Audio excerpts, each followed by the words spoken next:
Hi guys, it's me again, your Master Oiler, and you're watching.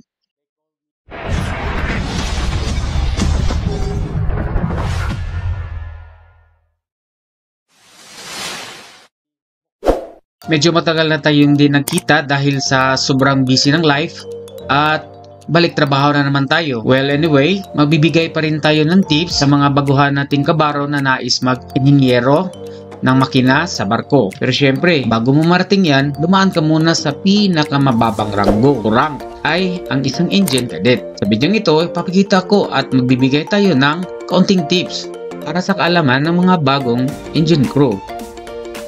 Ang gagawin natin ngayon, ang paglagay o filling ng lube oil sa samtang ng generator. Tips number 1.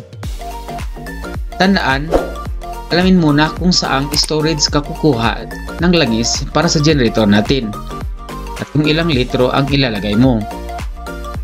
Tips number 2. Tandaan, pag sa tuwing naka-alarma yung samtang ng generator, silipin mo muna ang generator baka kung may leaking.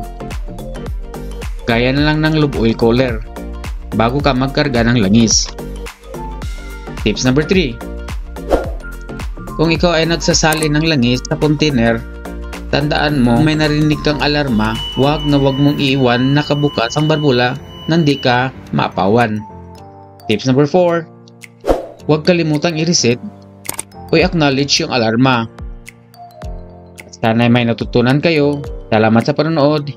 This is your Master Oiler, signing off.